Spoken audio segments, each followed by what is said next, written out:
Okay, so right away, you see Steph kind of hopping. I thought, okay, he's got some pep in his step tonight. Look at him, this dude. Zaza gets the early dunk. More on that later.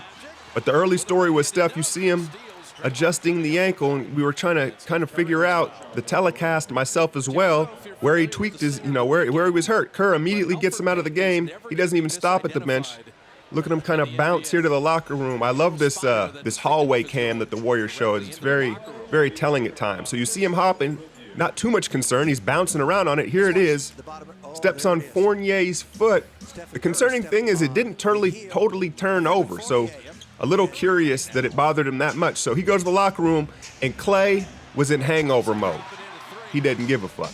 Just on fire right away. You see Aaron Gordon homecoming, and he's getting to the time is ticking on Aaron Gordon, man. At this point, he should be a lot better than what he is. You could blame Orlando if you want, but no one's taking shots from him. And no one was taking shots from Klay in the first quarter. Early timeout, 10-2 to start the game. And like I said, you could tell Klay was in that mode where he didn't even need to look at the basket. Here comes Steph, 7:53 back. The crowd erupts. Everybody kind of was holding their breaths. And Kerr gets him back in the lineup right away, but Klay had taken over the first quarter by this point. Za, the feed. Heat check. So the man hit 5 threes, 21 points in the first quarter. Here he is again off the curl, hitting everything. He's been shooting a little more off the dribble lately, and it's a nice little weapon to add to the arsenal. Steph knows who's got the hot hand, another one.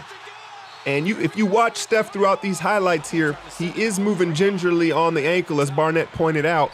Little step-through move. That was very deceptive, going to the old man game, trying to protect the ankle. And then I love this play by Matt Barnes, because you see McAdoo and some of these guys that give help defense, they half-step.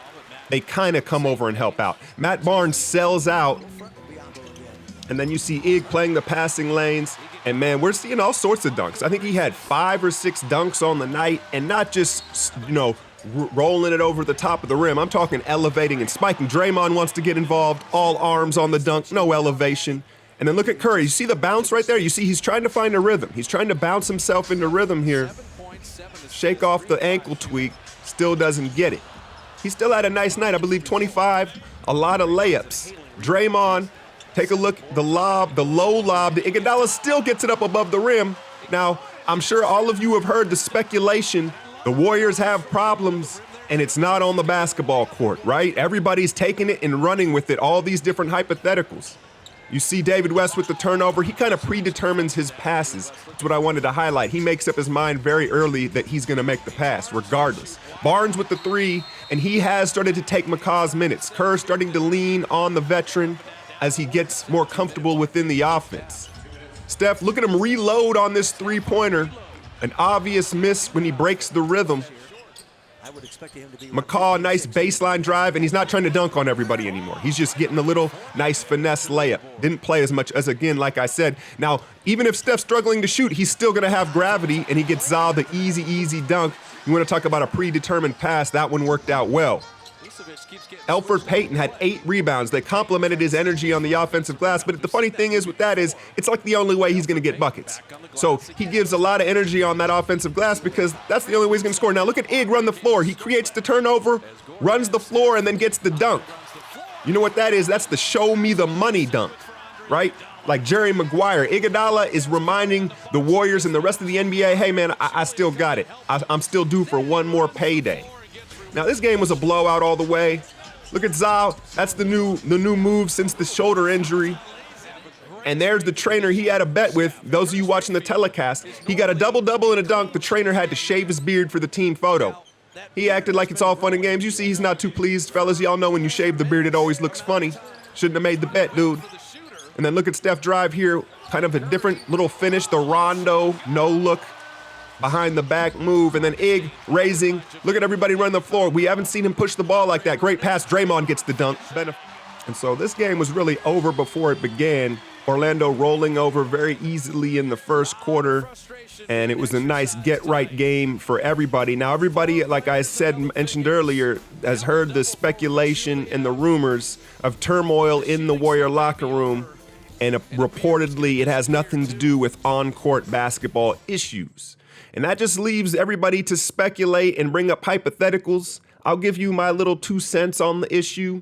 I think it is, if this is true, it's clearly between 2 of 4 people within the team. Steve Kerr, Draymond Green, Andre Iguodala, and Steph Curry. I immediately eliminate Klay Thompson from this because we all know Klay's gonna Klay, and I just don't think he's in his feelings about nothing.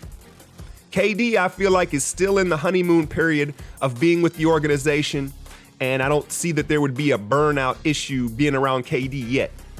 Draymond obviously is suspect number 1.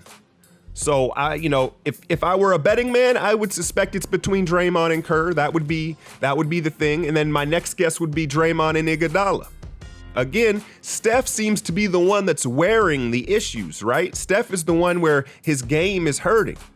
But at this point, it's all speculation. And a part of me watching this game tonight made me think, hey, what if they're trolling us? What if they're trolling us and creating kind of a diversion and an underdog type of scenario for them moving forward in the playoffs and making them appear more vulnerable than they really are?